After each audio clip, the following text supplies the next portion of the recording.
we are back for another exciting episode, and we have another guest with us here. I would like to introduce Gil Allred with Allred Tactical. He is based locally here out of the Charlotte area in North Carolina. Gil, we are really excited to have you on. Thank you for coming out. Thank you for having me. So I appreciate it. Yeah, you want to give the audience just a little bit of your background, your experience? Yeah, sure. I'm a Army veteran, Ranger, sniper, airborne air assault. I then left that, joined the Charlotte Police Department, served there for 26 years and retired. Hallelujah. All right. Made it out. Let's start there. What prompted you to go and join, you said Rangers, right? Yes. How old were you when you made that decision? 18. 18. Yes. Wow. Okay. Yeah, so I got out of the Army out of the high school, and I was like, I could stay in Charlotte and work in the environment, but I was like, it will be more fun to join the Army. So that was really the thought process, like, this is going to be more fun. More fun. Were you right? Yes. Yes. Not on the food part, but on the ammo and explosives, yes.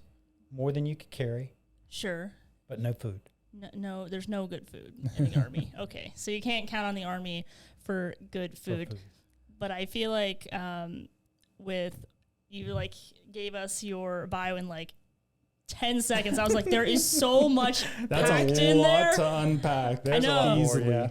Well, I guess I just kind of want to know, like, a little bit about just a little bit about Army experience. For sure. Right? Yeah, sure. And then also, and once we kind of just get into that, a little bit about how that perhaps shapes your perception of America, the world, like what kind of perspective it gives you. But let's just start off with your experience. Right. Mm-hmm. Well, without going into a lot of detail about saying what I see what's wrong with the military today, because anybody could sit back and say what's wrong with it. But what I did when we were in is we simply ran everywhere we went.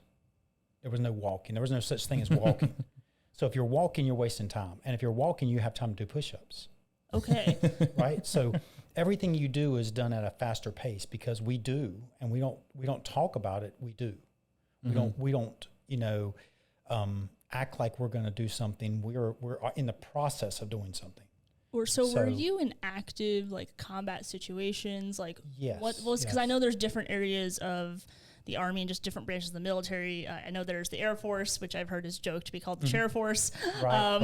Which I love them. Yeah. They drop us off where we have to go. Yeah. But I was curious, like, was it like an active combat role?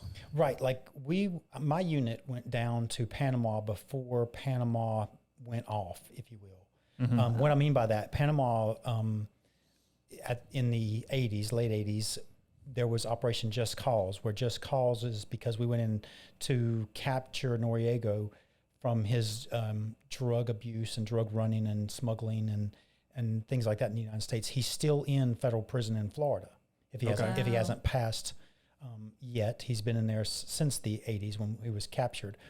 But we were there, training and kind of supplementing a special forces A team that was there that was compromised. And we were down in Panama for a few months, operating around Fort Sherman, around right across from Panama City, Colón, the capital of Panama, right around the canal. Okay.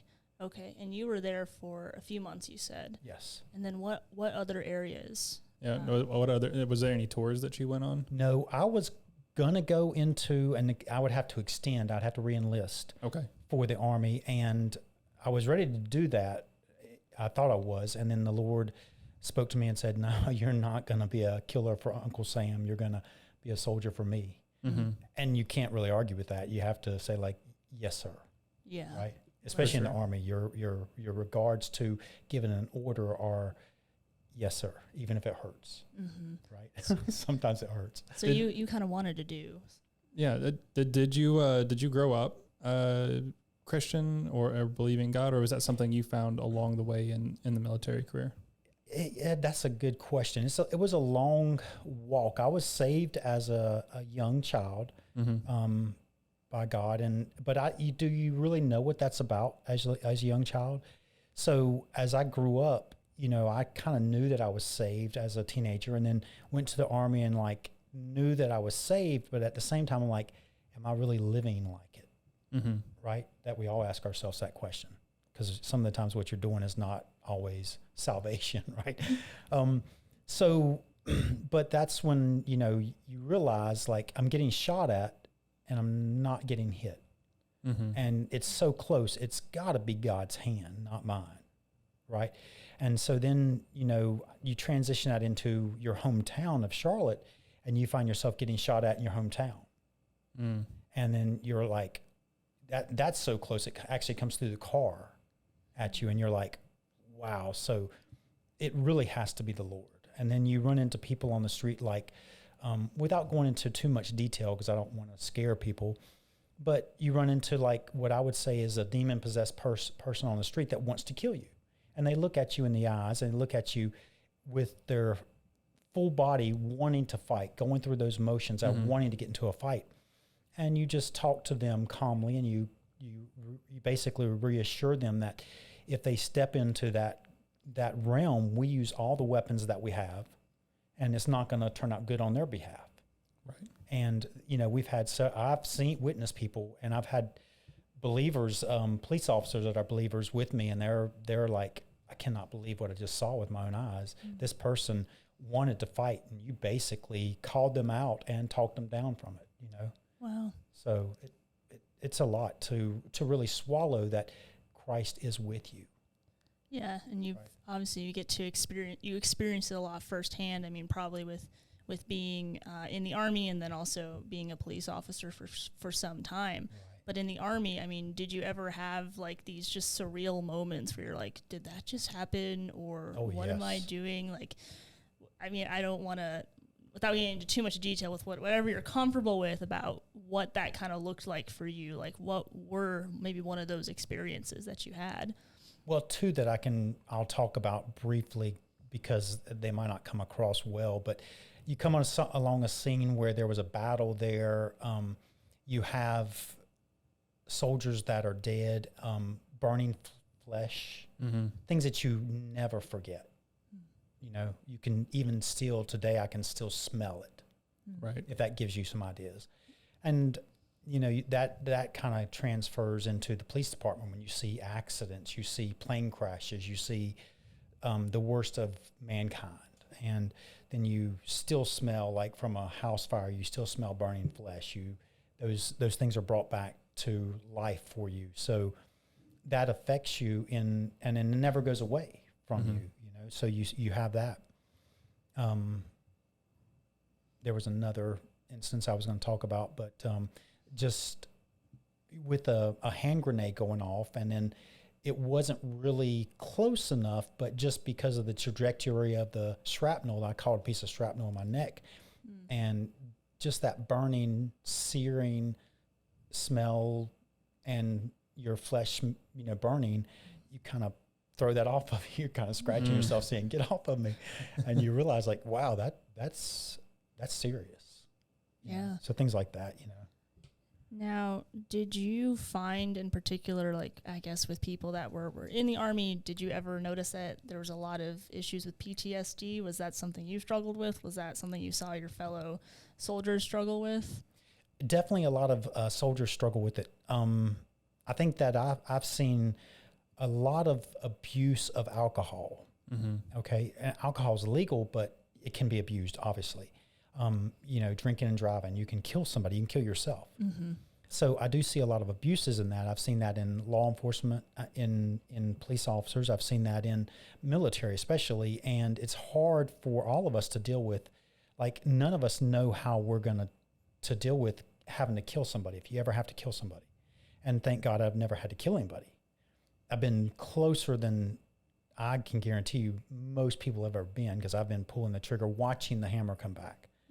And only by the grace of God did the bullet not leave the end of the barrel, the trigger not hit the firing pin and it go forward. So that, I think that's really, really close. I mean, like splitting hairs close.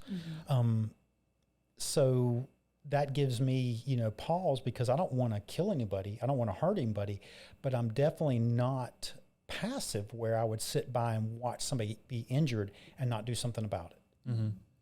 Yeah. Right. Was there ever moral conflictions internally about realizing that you might have to shoot back?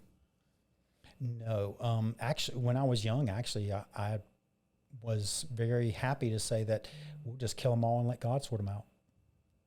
But then you think about that a little bit and you say, well, that's not really God's plan. I was going to ask, I was like, so how does Gil now think right. about that compared to Gil when he's 20 flesh, years old? Right, that's the flesh. Yeah. Because you get people that come up and it is survival. It's like, okay, we're either going to kill them or they're going to kill us.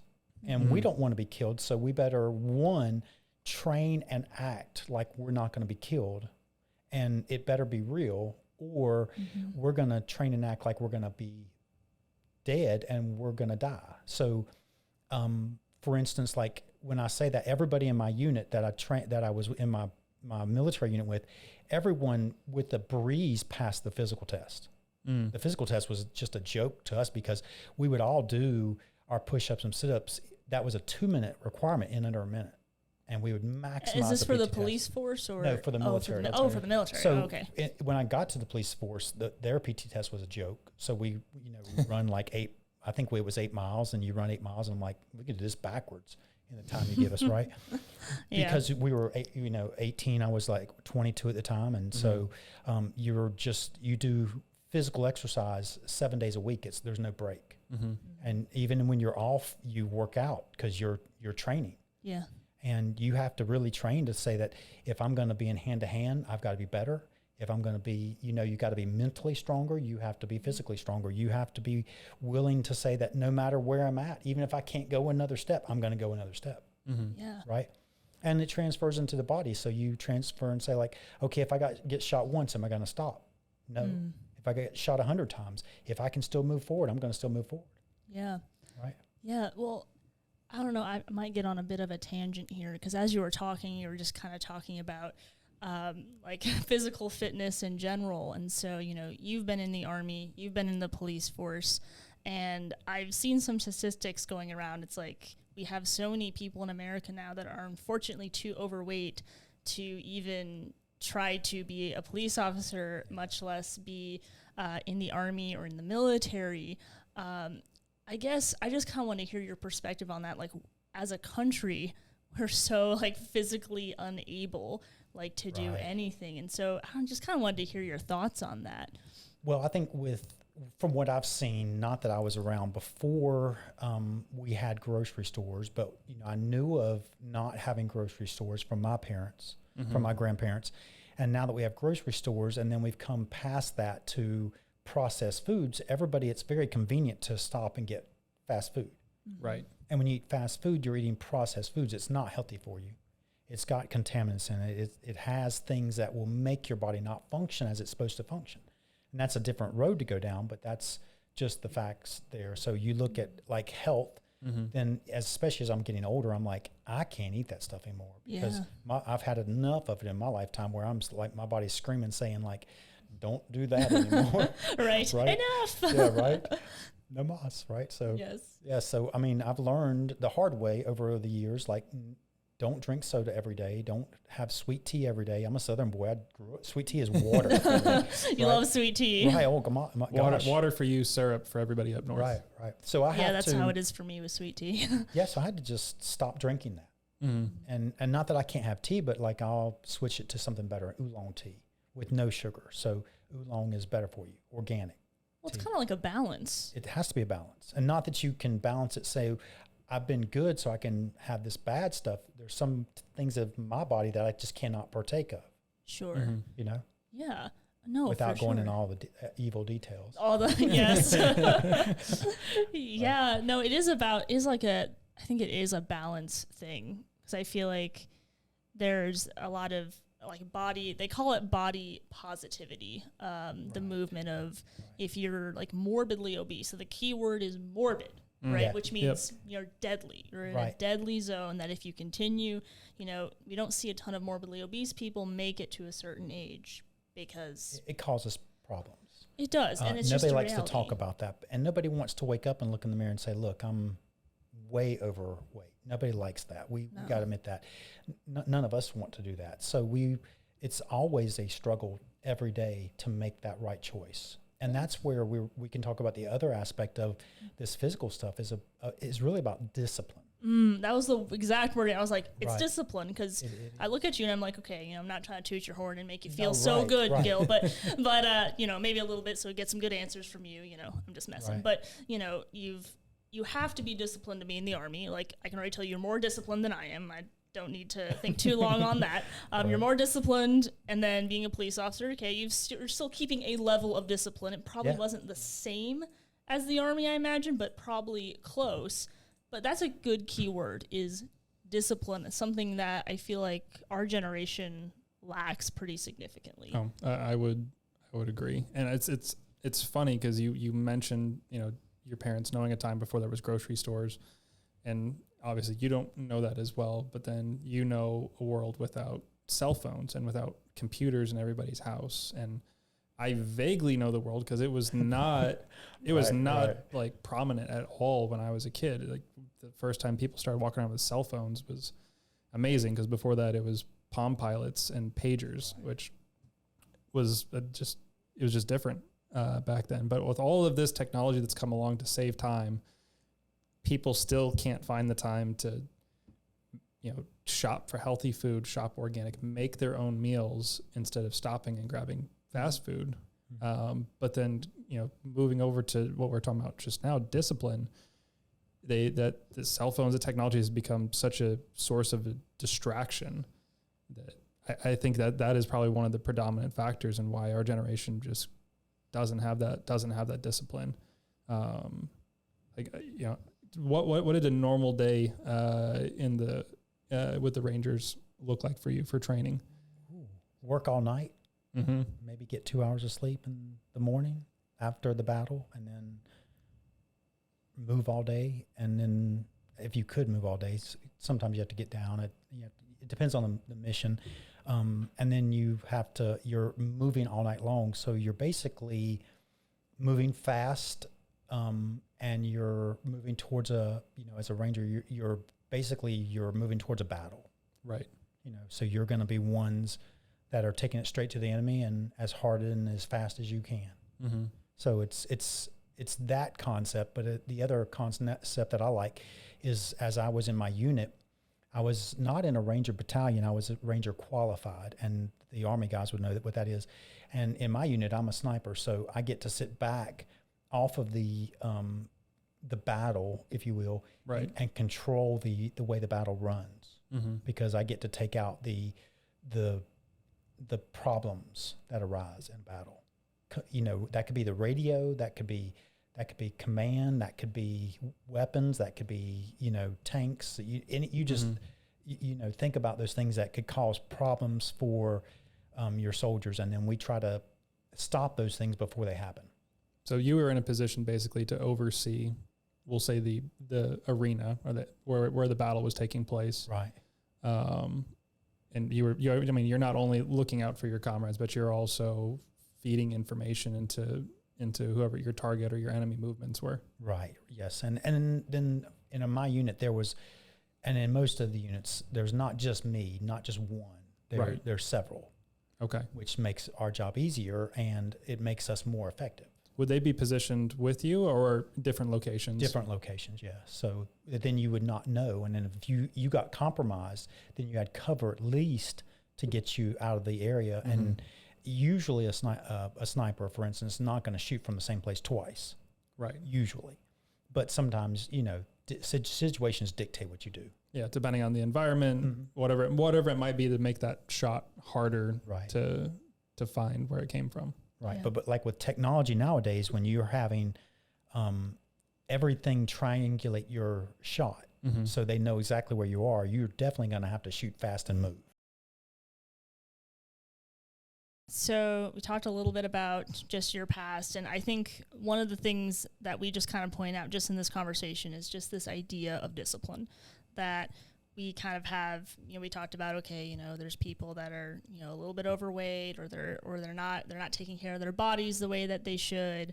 We see even just kind of in the way that there's a lot of people our age, especially, that just want everyone to do everything for them.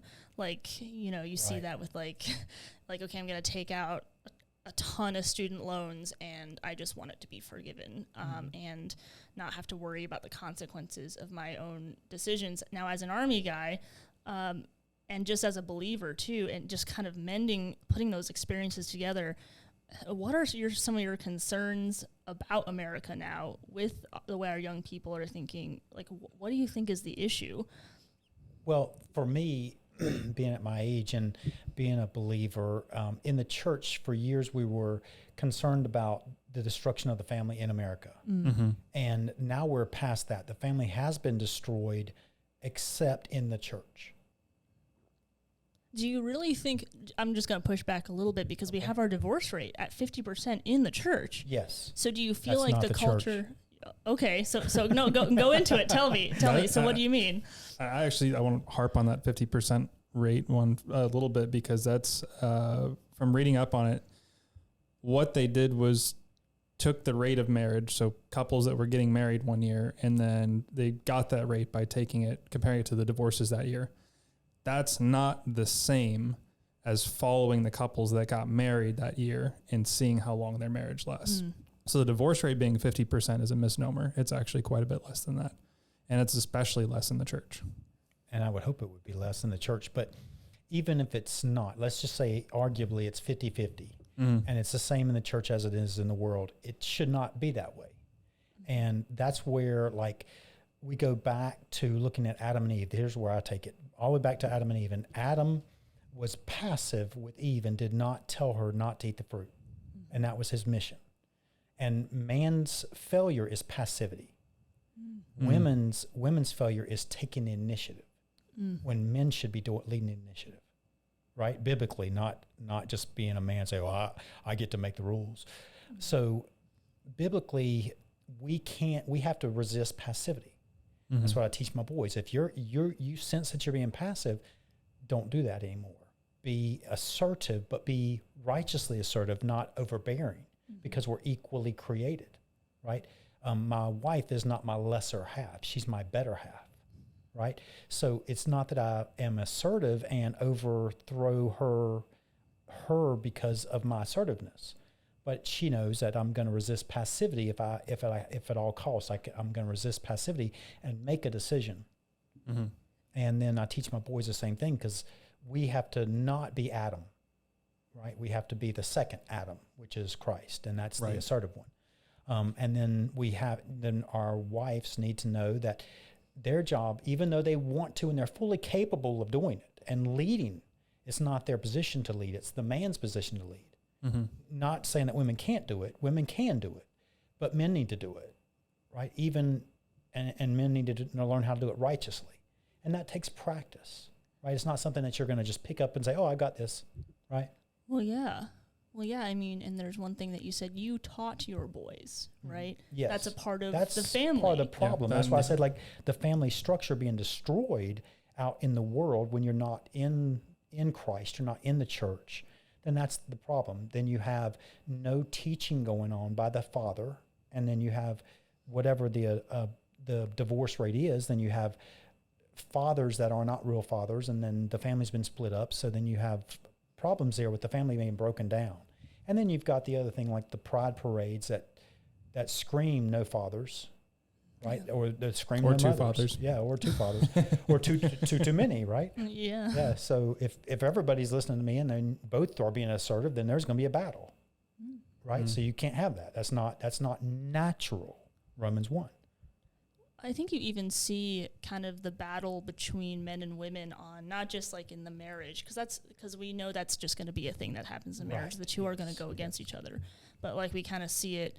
I feel like in our society where you have this rise in feminism, basically trying to beat the man down into passivity, like you said, and basically saying, "Hey, men, just stay down there. We don't want anything to do with you." It's very strange. So you kind of see it on a large scale, that curse from the very beginning that happens, and then with feminism too. I mean, gosh, there's so many different. The thing is that the breakdown of the nuclear family can be traced back to so many different like modern movements that have happened. Yes. And it's a hard thing. Like, I'm a part of Trail Life USA, and Trail Life USA is like the Boy Scouts, but with Christ. Okay. And Christ is unapologetically taught in Trail Life USA. It's all over the internet. And we teach young men to be men. You know, that's our job, is to teach them to be men of God, to teach them this is what men do. And even when we do something bad, we make a bad decision, we don't let that stop us. We get back up and we keep going, and we know not to make that decision again. That was a bad decision, right? And we just admit that bad decision. We move on and we correct that. We talk about it and say, okay, we did this, but we don't want to do that again. We want to do this again and do the good things, repeat the good things, not repeat the bad things. Right. So Sure. it's an awesome organization, and it's actually teaching young men to be men. And that's something, I don't know if you find that outside the church. I think typically with men outside the church, they're just kind of being taught to kind of be passive, that they're told they're misogynistic. If they want to take the lead, like in a healthy way of like, hey, I want to be the head of my household, that's misogynistic. And you can't, there's do definitely that. the man side of being too overbearing. Like, I'm the man, I make the decisions, and that's the end of the story, right? And you can see that. You can go out to your shopping center and you can watch that man stomping into the store with his little humble wife behind him. And you can see that. That's not really the picture. I also don't like the picture of the woman proudly leaving her husband, and her husband's like a little poodle on a leash following behind. Oh, it hurts. It makes my skin crawl. Yeah, me too. And I'm like, that shouldn't be the case either. It should be in harmony. So I don't walk in front of my wife and say, follow me. We're best friends. We walk together, you know. She's covering my other side, whatever side she's on, she's covering that side with her vision, and I've got my other side where I'm at. It's my job to cover my territory. And if there's an assault or somebody that comes and threatens our way, then we're prepared.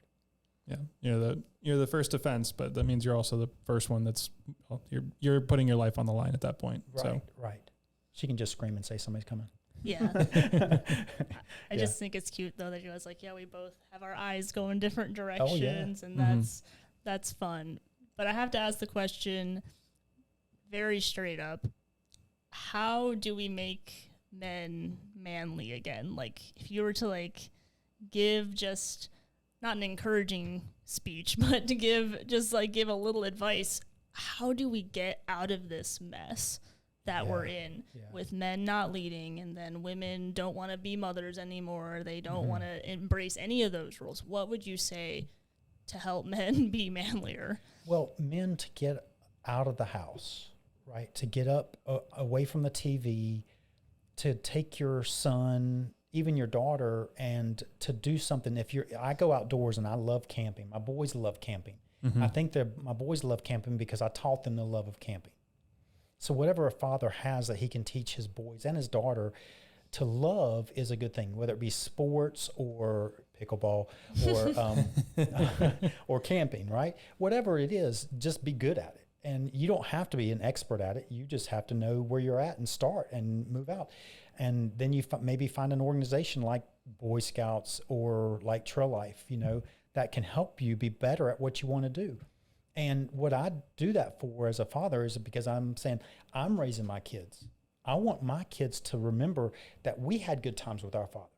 And my father had a lot of investment because I want them to be my best friends later, which I think they are. And like, you know, my oldest is married, but, you know, we still keep in touch. We talked last night, and I'm happy about that, you know, that we can still have good conversations. I still ask them questions that are hard, and ask them questions like, I don't understand this news story that was told about this car, and I want to know what's going on with this car. And he knows those things. He tells me.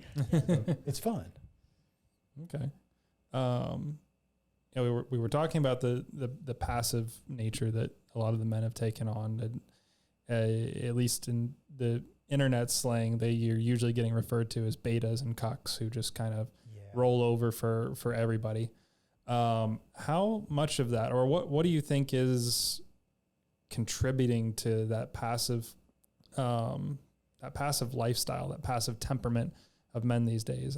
We could say part of it is probably because we have had the hyper masculine macho guys that walk around and keep their wife in a kind of beaten down submission. Like she's not honoring him. She's just being submissive because maybe he's a tyrant. Mm-hmm. And the backlash of that has been the extreme feminism that we get now. So now if you are an assertive male, you just catch hell for it. Right. So in some respect, I can see why a lot of men are just like, fine, I'm not going to take the initiative on this. Just women can just have it. Yes. So what is it that you see between men and women where maybe this can kind of balance back out? Because people seem to be have a proclivity to overcompensate when they're trying to correct something, and this is one of them. Right. Well, just in my classes, I teach to practice, and the same principle we should practice, practice, and just like we do with getting together with family gatherings, if you still do that, or if you get together with your family for Christmas or for Thanksgiving, for instance, you practice those family gatherings. So you practice whatever you're going to do. Like if I'm going to go camping, when my boys even are not doing trail life, we might make a plan to say, let's go camping this month and then you plan out that month when you're going to go camping. And if you do that, you're more apt to do it than saying not plan it, right? My people are passing because they fail to plan, right? So if you plan out what you want to do, you're less likely to fail. And if you don't plan it out, you're definitely going to fail. You're not going to do it. It's not going to get done. So it all has to be planned. It has to be practiced, and it has to grow. And if you do that, it's going to get better. I mean, if we could just put down technology for a moment and get outside and spend time together, you would see there's fun in life to do. Even if you mess up, there's still fun to do. I've messed up enough times, and I could speak on that for a week or more straight, but you just pick up the pieces and move on. And the kids remember it, but they remember my dad's not perfect and I'm not perfect, and it's okay. Yeah. Well, with a plan, you kind of have to have some level of purpose, which I feel like I think even men and women, but I think in different ways, because I'm not a man. Right. I don't know all the I don't know all the you things. Can't speak on our issues. I can't. I make some assumptions, and they typically tend to be right, but I don't fully understand the pressure that goes with that. But I feel like we've kind of created a society that doesn't have a plan because they don't have any more purpose in life. Right. Like, we don't have a ton of people in a religious institution anymore. Right. No, yeah. It's definitely dropped off a little bit, or seems to dropped off. So there's lots of issues, and I want to go back to what you were saying, Connor. Like, what are you going to do as a man if a woman or a group says that you're being way overbearing and you shouldn't be that way? You're not a real man. If you called on, I did not answer because I don't answer a fool in their folly, right? And I tell them that to their face. I don't answer fools, and it's not pleasant, but that's just get over it. You're not right, and I don't have to argue with you, but you're not right, and I don't give them the authority to say, well, I'm gonna give you argument time because you have a valid point. No, you don't have a valid point, so I'm not gonna argue with you. So not letting the crowds define who you are. No, and I'm not going to, that's not their call to make. I'm given direction by God. I follow his calling, not the world, right? Yeah, I mean, I think that is an issue with today is, I guess we're all, because social media, because you kind of talked about putting down your phone. I think there's some good to that because with social media, there's a lot of social contagion, and there's a lot of really bad ideas that make their way on there. Have you heard of TikTok? Oh, yes. Okay. I wasn't going to assume that you've heard of TikTok. Everyone knows on at least this podcast, I hate TikTok. Yes, she does. I can't stand TikTok. It's like where your brain goes to melt and die. And I tell my students to not go on it. Provided you from the Chinese Republic. Yes, because I really do think that they, through that app, they can get your data and they can get way more information than I ever want. The Chinese already have so much of it. Right. You can't give them any more. Why they need more, Yeah. Because they're waging a long-term war. at this point, and it's turned into an information war. And I don't know that any of us here are the best ones to speak on it, but at least from the research that I've done and looking at it, it is definitely for a civilization that's existed for several thousand years. There's a reason that they are still around. Right? A lot of those nations on the east really have been around that long, and here we are, several hundred years into America, and we're struggling to coexist and kind of developing these parallel economies of conservative and liberal stores and companies, and where do you want to go and make your purchases where they don't hate you just for believing something. Right. And if you do think something differently, why do we have to think automatically that that's a bad thing? Mm-hmm. I mean, it shouldn't be a bad thing that somebody sees red as good and somebody else sees red as bad. That doesn't have to be bad. It can be completely tolerable to have an opposing view and talk about it. We don't have to go to war over words. That's something we've done through history, and we don't have to do that. Yeah. No, hopefully we don't repeat that. Yeah, I don't think people know how to have opposing viewpoints without just completely blowing up at each other. I don't know what's happened to society where we can't have like just a normal debate where we could sit here. You and I could probably, if we sat here long enough, we could probably find something that we disagreed on. Definitely. Probably something It'd we be could hard. Yeah. Because I've got one or two connected. actually in my head. But I think, Jordan, it's social media is a huge portion of why people can't have this conversation where they cannot comprehend somebody having a different opinion.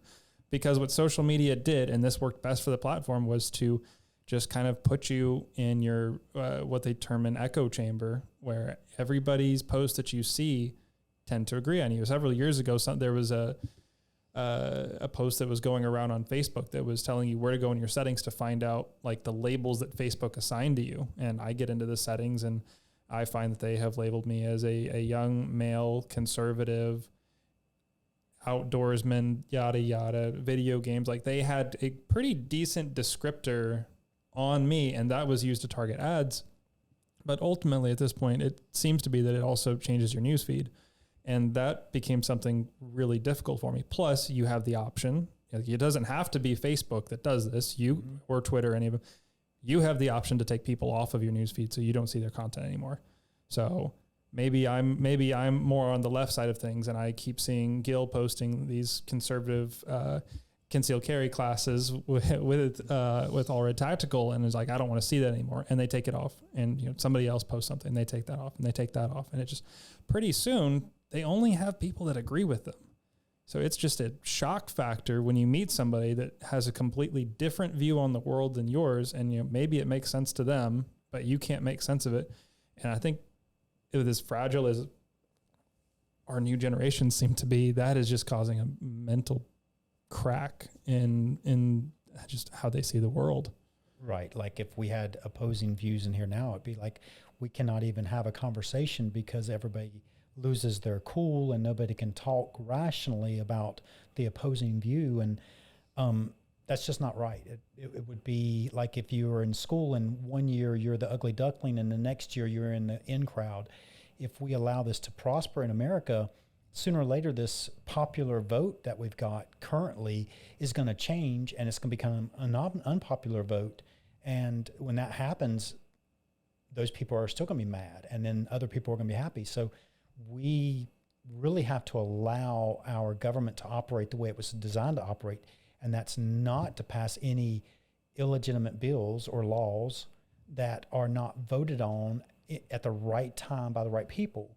Mm-hmm. We should not allow our government to be run by the people in that sense that the popular vote of the day should not get the hearing, should not be allowed. We always temper that through our Constitution and through our government, but that seems to have broken recently. Right. Otherwise, you would just have mob rule, basically. Right. So as soon as you have the numbers advantage, then you win everything at that point. Right. Do you think the federal government has overreached its authority at this point and taken away too much from the states? On which part? Oh, I don't know. Pick one, Gil. Whichever one. Yeah, pretty much on all of the steps that they are going out. Like I would even say that the NEA, the National Education Association, should not be a part of the federal government. That government money should be parsed out equally to the 50 states. Do you know, I'm putting you on the spot, do you know on the top of your head how much money per year, roughly? I don't want to know. I know, because I'm like, what if it's millions? What if it's billions of dollars? It's more than we want to swallow, but it was not written out in the Constitution, and I agree with, like if you remember other politicians that were in my time, younger in the 70s and 80s, when they said, we won't do this because this is not written out by the Constitution. We need representatives like that again. It said, like, that's not for us to debate even your question, because that's not our responsibility as a government entity. Yeah. Yeah, you're right. I'm listening to an audiobook right now about George Washington and the convention that they had to even get to the point of creating the Constitution, which took months. But their original issue, because there's nothing new under the sun, right? There's nothing new under the sun. And so the issue that they were having was faction, was mob rule, but instead of the federal government, it was actually the states were too sovereign. That's why the Articles of Confederation were not working. And so George Washington kind of maneuvered people to put forth a new constitution. And the thing, though, that I was thinking about when I was listening to this book was we have all these lawmakers now that are so hasty, and they're not willing to take the time to really debate out these types of issues, where they're passing these bills that are like, 90 pages long, 100 pages long. They're like, great, let's go ahead and vote on it the next day. Right. Like 90,000 pages long. Oh my gosh. These long bills that no one has the time to read. And that's the point, is that you can't read the bill. Right. And so you're absolutely right when you're just like, we got to go back to our roots of, yes, we can. The founding fathers had very lively debates about all of these issues, but at the end, they argued in a very humid little lecture room for a while, trying to figure things out. But we got to get back to that, where we had a room full of people that really strongly disagreed on things, and somehow they were able to build this incredible country that we get to enjoy. And so when I think about our lawmakers now, like AOC or someone like that, it kind of makes me a little sad. Well, it brings to me memory that our government and our founding fathers, like George Washington, said, we have given you this country, this republic, if you can keep it. And they said that at the time, if you have believers, Christians rule or lead, let's say not rule, but lead is a better word, then this country will last a long time. But if you have people that don't believe, like AOC, they don't believe. Well, I mean, that's clearly, even other people, we don't have to say their names, they clearly don't believe by their actions, not their words. And if they do that, they don't believe, then obviously our government's not going to work the way it's supposed to work, because they don't believe, they don't have that restraint. Right. So without that restraint, without the restrainer there in them, then they don't have what it takes to lead. And I find it interesting, like a little tidbit, Massachusetts was the last state to disassemble the state church. Most people don't know that, but Massachusetts, being a very liberal state nowadays, was the last church to disassemble the state church. Wow. And when there were state churches, and you had to basically say that in order to be in office, you had to profess to be a believer in Jesus Christ, the one and only Lord God. And there was different stipulations there, but not that was not the best way. But it was better than what we have now. Sure. Yeah, we were kind of having a debate about that, like for our last podcast. We had something similar about forcing people to say they were Christian. I think I mentioned. I really do think it was the Roman Emperor Constantine, but I might be wrong on that. But it's same deal, where the government becomes the church basically, and then they dictate that all of their citizens must be of a certain religion, and just how. A, that creates strife with people that don't feel the same way, but B, it creates just a falsehood about the people, where I wouldn't, if America decided we, not only are we a Christian nation, but you have to proclaim Christ. Right. it wouldn't be genuine. It would just be false. Right. And the flip side of that is only a Christian nation will give you the freedom to have other religions in a nation. Mm-hmm. Other religions will not allow it. So in order for us to have a free nation, it has to remain basically a Christian nation. If we go away from a Christian nation, then we're going to have mob rule. We're going to have an illegitimate government. We're going to have wrong things like this happening. That's why we have to go back to the family, Mm-hmm. back to fathers, back to leaders, back to doing the right thing. Even this technology is a great thing to use the right way, but it's not to be used the wrong way. Agreed. Mm-hmm. Definitely agree.